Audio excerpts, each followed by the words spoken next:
Assalamualaikum warahmatullahi wabarakatuh. Perkenalkan, nama saya Rio Anugrasya Putri dari Universitas Sultan Ageng Tirtayasa, Fakultas Keguruan dan Ilmu Pendidikan, jurusan Pendidikan Biologi. Yang terhormat Bapak Bangun Wibowo, MPD, selaku dosen mata kuliah Landasan Pendidikan. Pada kesempatan kali ini, saya akan menjelaskan tentang landasan historis pendidikan Indonesia. Materi berjudul Landasan Historis Pendidikan Indonesia. Saya akan menjelaskan tentang pendidikan pada zaman purba hingga zaman pemerintahan kolonial Belanda. Poin pertama yaitu pada zaman purba. Pada zaman purba memiliki kebudayaan berkembang dalam masyarakat nenek moyang, yaitu disebut juga dengan kebudayaan Paleolitik. Adapun kebudayaan pada lebih kurang 1500 tahun Masehi, lalu disebut juga kebudayaan Neolitik. Kebudayaan pada zaman purba tergolong kebudayaan maritim.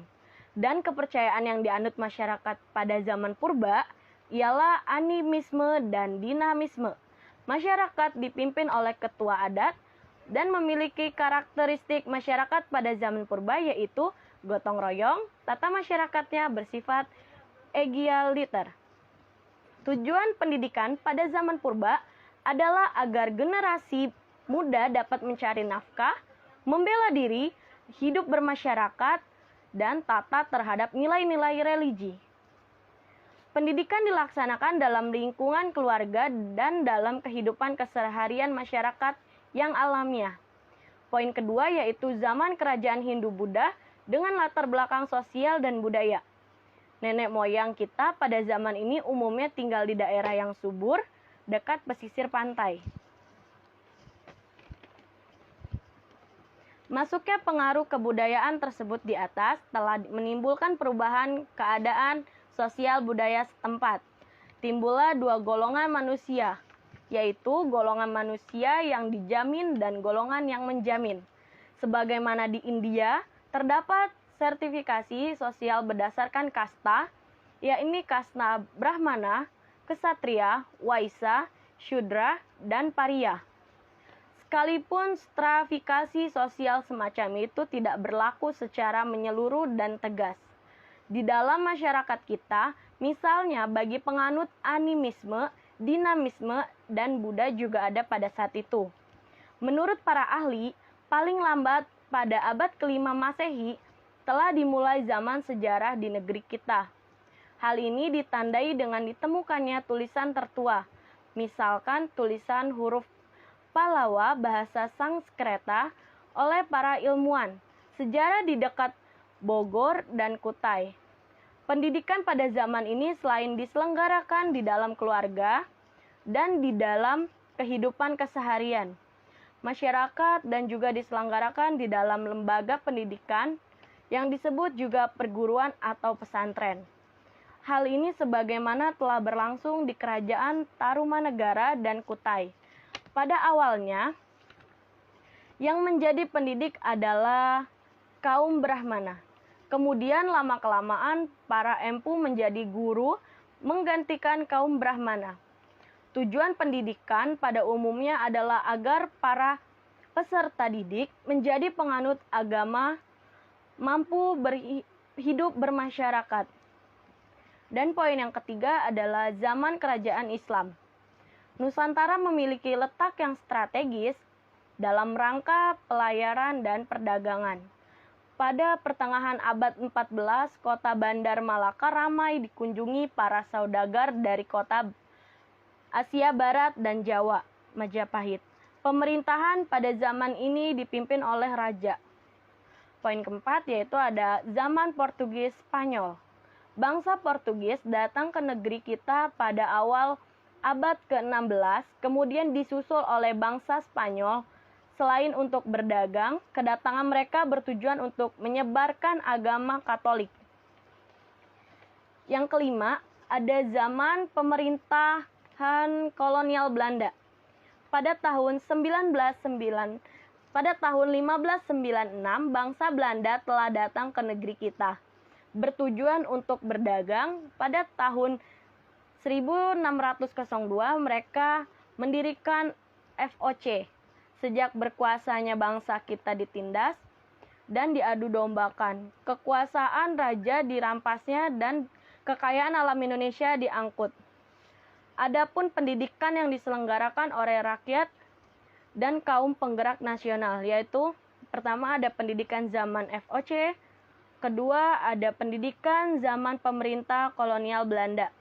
Selanjutnya saya akan menjelaskan tentang pendidikan yang diselenggarakan kaum penggerakan kebangsaan penggerakan nasional dan pendidikan zaman kedudukan militerisme Jepang.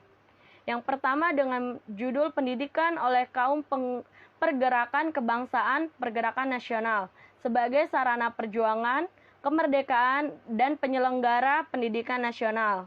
Kebijakan dan praktek pendidikan yang diselenggarakan oleh rakyat dan kaum penggerak yaitu ada R.A. Kartini pada tahun 1879 sampai dengan 1904. Yang kedua ada R.D. Dewi Sartika pada tahun 1884 sampai dengan 1947. Yang ketiga ada Rohana Kudus pada tahun 1884 sampai dengan 1969. Yang keempat ada Budi Utomo pada tahun 1908 dan yang kelima ada Muhammadiyah pada tahun 1912. Dan yang keenam Perkumpulan Putri Mardika pada tahun 1912. Yang ketujuh ada Trikoro Darmo pada tahun 1915. Ke-8 ada Perguruan Taman Siswa pada tahun 1889 sampai dengan 1959. Yang ke-9 ada Kesatriaan Institut. Yang ke-10 ada Nahdlatul Ulama didirikan pada tahun 31 Januari 1926. Yang ke-11 ada INS Kayu Tanam didirikan pada tahun 1895 sampai dengan 1969. Materi yang kedua ada pendidikan zaman penduduk militerisme Jepang. Kekuasaan kolonial Belanda berakhir kepada kerajaan Jepang. Pada tanggal 8 Maret 1942 mereka menyerah kepada kerajaan Jepang. Bangsa Indonesia di bawah kekuasaan Jepang hampir 3,5 tahun. Materi selanjutnya ialah pendidikan Indonesia periode tahun 1945 sampai dengan 1969 dan masa pembangunan jangka panjang yang biasa disebut juga dengan PJP ke-1 pada tahun 1969 sampai dengan 1993. Poin pertama yaitu pendidikan pada periode tahun 1945 sampai dengan 1969 terdiri dari zaman revolusi visi kemerdekaan pada tahun 17 Agustus 1945. Yang kedua ada peletakan dasar pendidikan nasional pada tanggal 18 Agustus 1945. Yang ketiga ada demokrasi pendidikan sesuai dengan amanat Undang-Undang Dasar 1945 dan UU RI nomor 4 tahun 1950. Yang keempat ada lahirnya LPTK pada tingkat universitas. Yang kelima ada lahirnya perguruan tinggi antara tahun 1949 sampai dengan 1961.